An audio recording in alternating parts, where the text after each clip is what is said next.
like to bring forth a very special guest who happens to be the president of the board of this People's Voice Cafe. She also is a social worker and an activist in her own right with a specific passion for protecting our voting rights. So if you join me in welcoming Bracha Lieberman to the stage.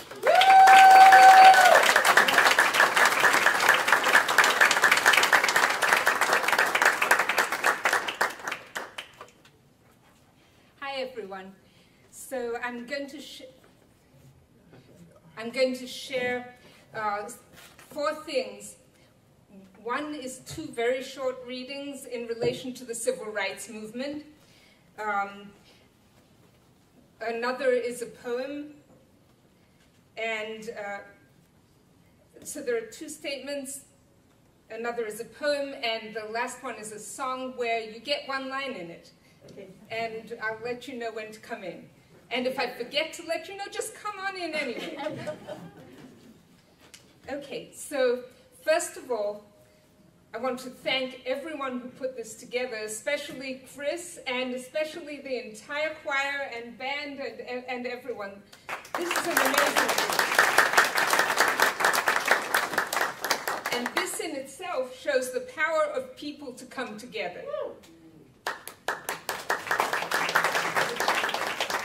So first, from 2 pieces from Everybody Says Freedom, and that's a book related to everything that was going on in the civil rights movement, put together by Bob Reeser and Pvc'S. And the first one is a short statement from Andrew Young at a crisis point. And the second one in that is an excerpt from Dr. King's letter from a Birmingham jail in 1963. Andrew Young. We already had many people in jail, but all the money was gone and we couldn't get people out. The black business community and some clergy were pressuring us to call off the demonstrations. We didn't know what to do. King sat and didn't say anything. He listened to people talk for about 2 hours. Then he left the room. He came back out of the bedroom after a while. He turned to us. He said, "Look, I don't know what to do. I know something has to change in Birmingham. I don't know if I can raise money to get people out of jail. I do know I can go to jail with them." Not knowing how it was going to work out, he walked out of the room, went down to the church, and went to jail. That was, I think, the beginning of King's true leadership.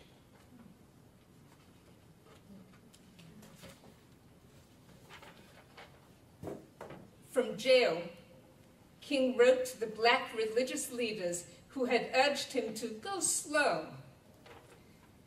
"For years, I've heard the word wait. It rings in the ear of every Negro with piercing familiarity. This wait has almost always meant never. The nations of Asia and Africa are moving with jet-like speed towards gaining political independence. But we still creep at horse and buggy pace toward getting a cup of coffee at a lunch counter.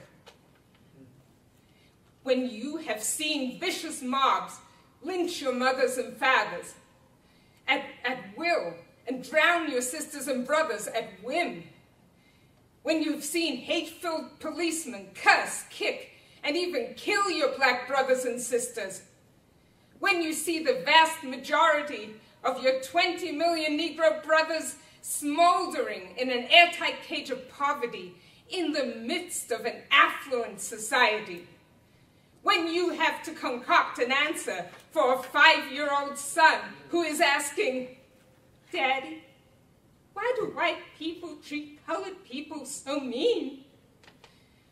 When your first name becomes nigger, your middle name becomes boy, however old you are, and your last name becomes John, and your wife and mother are never given the respected title Mrs., then you will understand why we find it difficult to wait.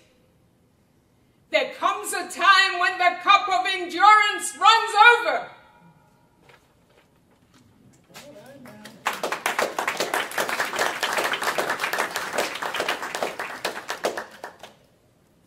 next Langston Hughes poem about dealing with unfair challenges. Mother to son. Well, son, I'll tell you, life for me ain't been no crystal stair. It's had tacks in it and splinters and boards torn up and places with no carpet on the floor, bare. But all the time, I've been a-climbing on and reaching landings and turning corners and sometimes going in the dark where there ain't been no light. So boy, don't you turn back. Don't you sit down on the steps 'cause you finds it kinda hard. Don't you fall now. For I's still going, honey. I's still climbing. And life for me ain't been no crystal stair.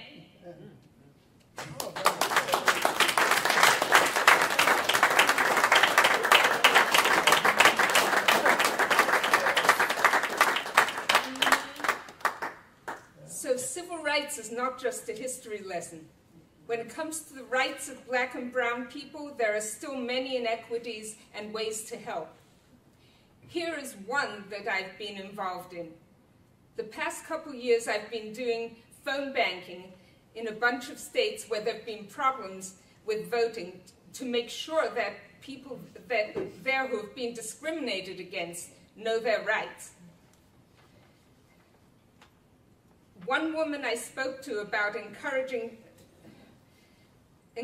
others to vote said, I encourage people every day and will continue to do so as long as I have breath in my body. The song relates to that spirit.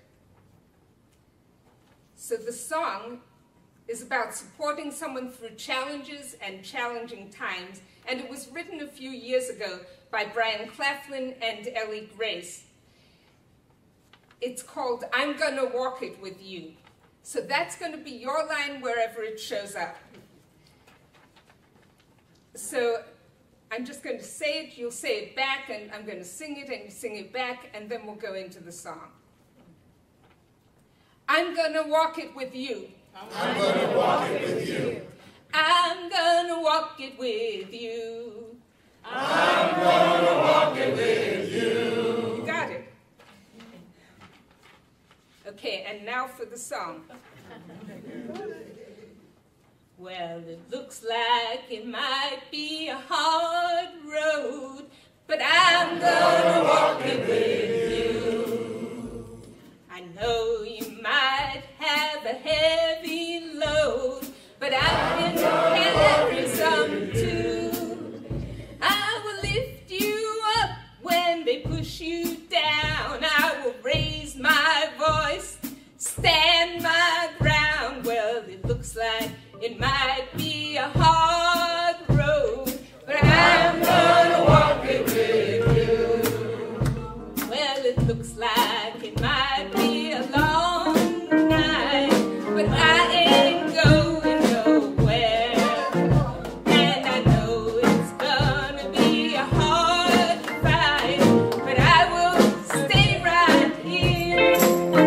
I will shine the light in the darkest hour. I will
choir.